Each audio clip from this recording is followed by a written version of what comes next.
Nikah dengan sepupu, apa di dalam Islam diperbolehkan? Kalau memang dibolehkan, saya mohon penjelasannya Ustaz. Karena saya ada berhubungan dengan sepupu.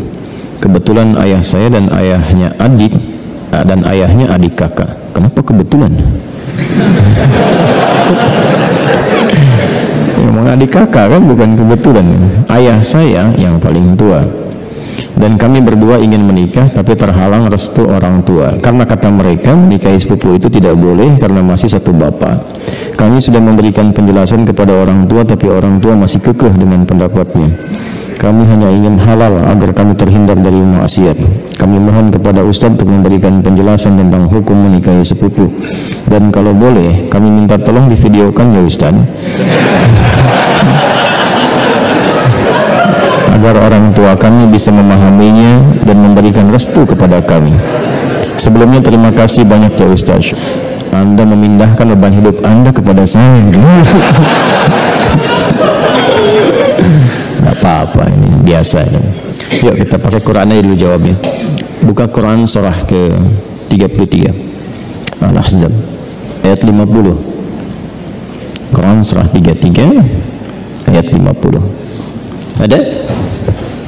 Kita langsung aja ya, supaya nggak terlalu panjang. Hukum pernikahan dengan sepupu. Ada sepupu, ada keponakan, beda ya. Baik. Ini kan kasusnya begini. Ada adik kakak, ya. Kemudian masing-masing punya anak, kan? Anaknya ini saling punya rasa, ya, saling mencintai, dan rasa ini ingin disalurkan dalam bentuk yang halal untuk pernikahan.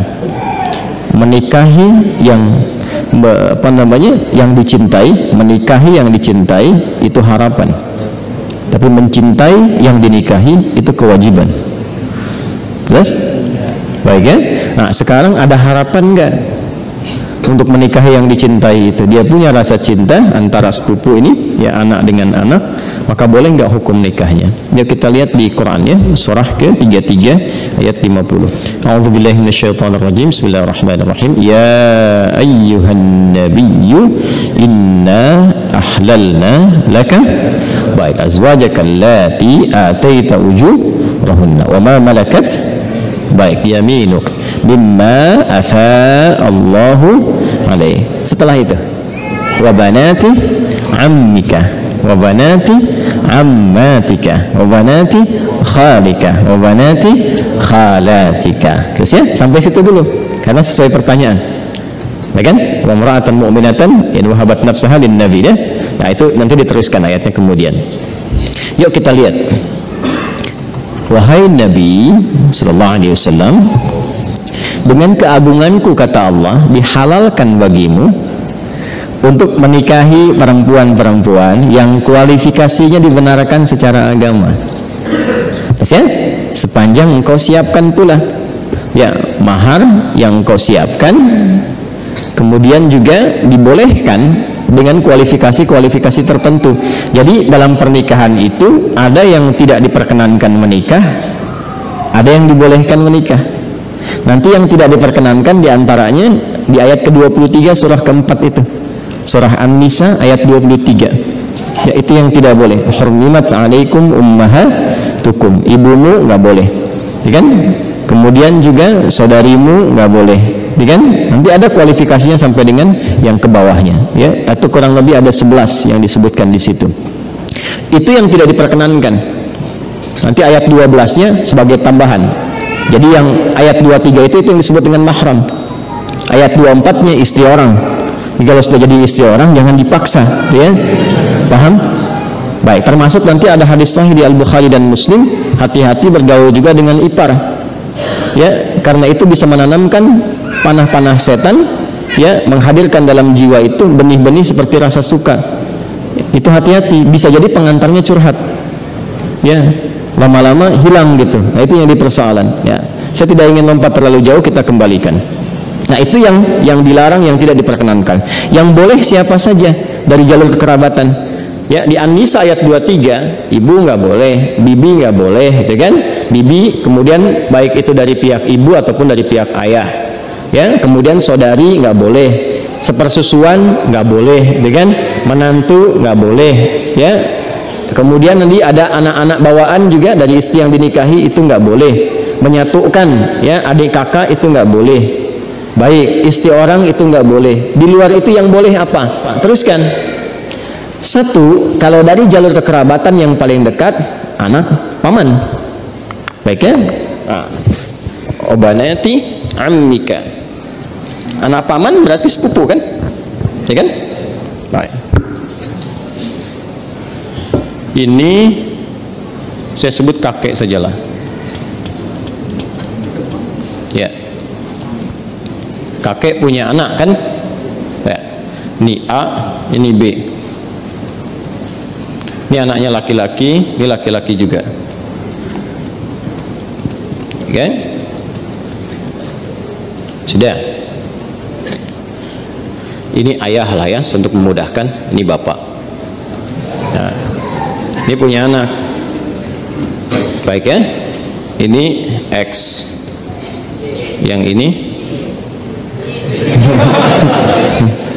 ya kan? Ini Y. Baik. Yang ini perempuan Y. Yeti misalnya kan? Ya. Ini Safi. Ya. Ini laki-laki. Ini perempuan. Nah, ini sepupuan kan? Ini kan? Ya, halo? Ini dengan ini sepupu ya? Baik. Nah, ini Yeti dengan Safi ada rasa saling mencintai. Ingat, mencintai dengan menyukai itu berbeda. Kita menyukai siapapun harus suka dalam konteks kebaikan, tapi tidak selalu yang disukai itu harus dicintai. Cinta itu diikat dengan nilai-nilai yang baik. Karena itu bagus pertanyaannya, ingin tahu rambu-rambu agama supaya tidak keluar dari nilai-nilai itu, supaya tidak masuk dalam jerat-jerat setan. Apa hukumnya kemudian kalau ini ingin menikah dengan ini? Ini ada anak paman nih. Ini kan kesini paman kan? Ya kan? Ini ada anak pamannya nih, anak pamannya. Apa hukumnya kalau saya ingin menikah dengan anak paman? Maka dijawablah kemudian di Al-Ahzab tadi di ayat yang ke-50. Wa banati ammika wa banati ammatika. Ya, wa banati khalika wa banati khalatika. Am itu paman dari ayah. Khal paman dari ibu. Ammah, ammatun, ya, itu bibi dari ayah. Jadi ayah misalnya punya saudari perempuan, bibi kan? Ya, baik. Ibu kan punya juga ya saudari ya. Nah, dari ibu itu disebut dengan khalun dan khalatun, dari ayah disebut ammun dan ammatun. Jelas? Baik. Jadi hukumnya kalau ingin menikah antar sepupu boleh-boleh saja karena ini bukan mahram. Ya. Jelas? Sampai sini boleh. Kalau ditanya apakah boleh menikah antar sepupu, boleh, sepanjang tidak ada sebab-sebab lain yang mengharamkan itu. Apa sebab-sebab yang lain? Ini hukum asalnya boleh, tapi nanti ada sebab-sebab lain yang menjadikan terlarang.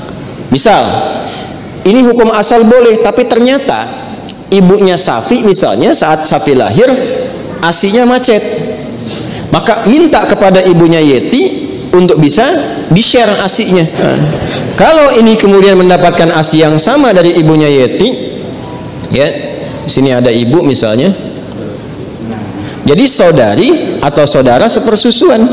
Dia walaupun sama-sama sepupu tidak menjadikan keduanya boleh menikah karena ada hubungan mahram birradha'ah.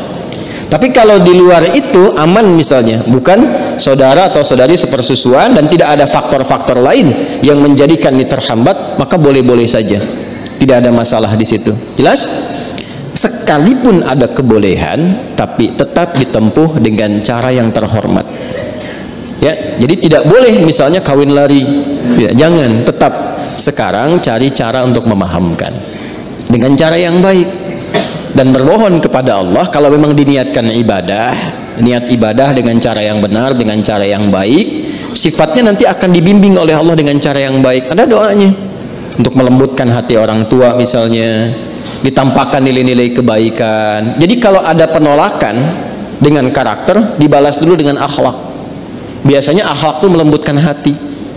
Ya, Anda misalnya datang kepada ibu, ibu nolak, nggak usah yang itulah, cari yang lain misalnya kan, dan Anda merasa itu baik buat Anda misalnya, taat dulu aja pada ibu, jangan dibantah dulu, taati saja dulu. Begitu Anda taati baik, lalu tampakkan nilai-nilai kebaikan, doa sampai lembut hatinya. Ya, demikian calon pasangan juga nanti mendoakan juga, memberikan akhlak yang baik. Ketika kelembutan itu ada, maka cara kita kemudian berkomunikasi akan berbeda dan hasilnya tidak sama dengan yang pertama. Paham sampai sini? Baik. Jadi jangan bergantung ya yang bertanya pada video ini untuk dibawa kepada orang tua. Ya. Ini jawaban Ustadz Adi misalnya, tidak ya. Bagi saya tetap hukum aja yang didahulukan. Ini hukumnya boleh, tapi akhlak itu yang diutamakan. Paham sampai sini? Baik. Nah, supaya tidak keliru memahami, kalau kita teruskan itu ada kalimat khalisatan laka min dunil mu'minin. Ada kekhususan untukmu. Teruskan ayatnya deh, teruskan ayatnya. Yang berlaku khusus selain bagi orang-orang beriman yang lain dari kalangan umatmu. Itu yang dimaksudkan itu yang sebelum ayat itu, yaitu setiap perempuan yang menyerahkan dirinya untuk dinikahi. Itu kekhususan bagi Nabi sallallahu alaihi wasallam. Ya, jadi ada sifat yang spesial bagi Nabi ketika berhijrah. Ada di antara sahabat-sahabat mulia beliau itu yang kemudian meninggal dunia, meninggalkan anak-anaknya, ada istri dan keluarganya. Ya, kemudian Nabi diperintahkan oleh Allah Subhanahu wa taala bagi perempuan-perempuan tertentu khusus, jika Nabi meridainya, akhlaknya, kemuliaannya, kebaikannya, support untuk dakwahnya, dan dia datang untuk menyerahkan dirinya untuk dinikahi, boleh-boleh saja, silahkan gitu kan. Atau perempuan-perempuan umum, dalam arti bukan yang telah bersuami ditinggal, meninggal dunia, ya, yang masih status single dan sebagainya, yang Nabi ridai kualifikasinya boleh dinikahi. Sedangkan dalam standarnya kan mesti ada wali kan. Nah, kalau bagi Nabi itu khusus. Ya, bagi Nabi khusus, tidak berlaku umum. Jadi nanti harus pandai baca-baca ayat. Ada yang khusus untuk Nabi, ada yang umum berlaku untuk umatnya. Di ayat ini ada dua kualifikasi. Ada yang umum sifatnya seperti menikah antar sepupu itu, ada yang khusus sifatnya seperti perempuan yang datang sendirinya untuk minta dinikahi. Jadi nggak boleh misalnya ada ustadz, ada dari akhwat datang, ustadz silahkan nikahi saya. Ya, misalnya kan, ya, walinya mana? Nggak apa-apa, saya jadikan Allah sebagai wali saya. Dia, nah itu nggak boleh. Paham ya? Jelas? Nah, itu diantaranya ditemukan. Karena ini ada kisah kenapa ayat ini turun. Salah satunya kisah Sayyidah Maimunah Al-Ansariyah. Ya, ada kisah menyebutkan demikian. Ada kisah menyatakan Zainab Al-Ansariyah datang kepada Nabi SAW, menyerahkan diri beliau untuk dinikahi. Jika memang ada nilai-nilai kebaikan yang bisa disuppортkan untuk dakwah Nabi, maka direspon dengan turunnya ayat ini. Itu yang disebutkan oleh Imam Ibnu Jarir At-Tabari dalam tafsirnya.